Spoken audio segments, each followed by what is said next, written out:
to be launching a tasty pastry. It's a low-carb Pop-Tart. It's got 3 to 4 grams of net carbs, and we love this show. This is our best place to be in LA.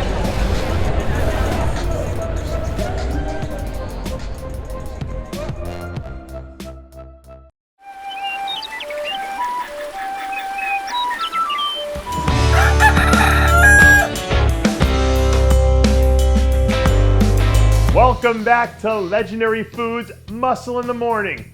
I'm Dave Palumbo, and today is Monday, April 11th. And let's find out what's going on in the world of bodybuilding and fitness. I think the word potential has been way overused in bodybuilding for years. So for the rest of the show today, we're going to sub out the word potential with possibility. So for all of you looking at these new updates of Quinton Aria on your screen right now, here's what I want to keep in mind. There is a strong possibility of him taking a major leap this year. And if that does happen, there's an even stronger possibility that he ends up on the Olympia stage giving some of these big name athletes all they can handle. Quinton's been someone people have talked about as a future top 10 Olympian since his amateur days. But if he can make the jump we talked about in his first show this year, there's a possibility that he'll put himself in a position to do that a whole lot sooner than we might have expected. When you've established yourself as one of the top talents in bodybuilding the way Rafa Brandao has over the last few years, words like potential and possibility don't necessarily fit the script. So I think in his case, it might be more appropriate to use the word probability, as in there's an extremely high probability that he walks off of the stage at the Arnold South America in a few weeks with straight ones across the board on the judges' scorecards. I don't think it's out of line to say that this is the best that Rafa's ever looked. So the fact that he still has a few more weeks left to dot his I's and cross his T's only makes it more likely that we will see him knock this one out of the park.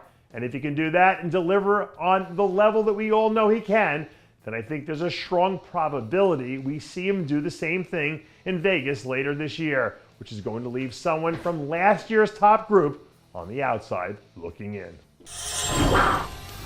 Check out this video on your screen, and I want you to answer this question for me.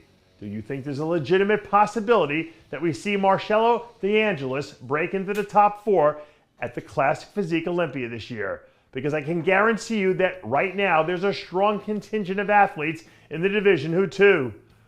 When he turned pro last year, he did it at heavyweight, and from what we're told, based on his height and weight, he shouldn't have any problem making the weight limit for Classic Physique.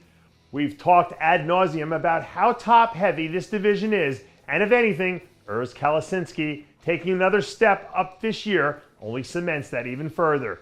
But if Marcelo really can be this game changer the way some people seem to think he will be, then maybe the possibility of him being a top 5 guy right out of the gate isn't as crazy as it sounds. Outside of Keon Pearson a few years ago, we really haven't seen many breakout stars in the 212 division over the last few seasons, but there might be a possibility that 2022 will be an exception to the rule because Ping Young Long looks like he might be the real deal. To a certain degree, his win at the Thailand Pro a few weeks ago might have been overlooked because it wasn't necessarily a big name event, and it didn't have a lineup full of the usual suspects that we tend to see here in the States. But if you're checking out some of these photos and videos that we're running right now, you can make an argument for him being able to win any show on the schedule with the look that he brought in there. And even though we only have a really small sample size with him, what we've seen has been pretty damn good. So if he shows that he can do it again against a stronger lineup, then we can start talking about the possibility of him being someone who we see upsetting the balance of power at the Olympia later this year. And that does it for yet another edition of Muscle in the Morning. I'm Dave Palumbo, reminding you to always be true to your passions and make sure to follow us on Facebook, Twitter, and Instagram.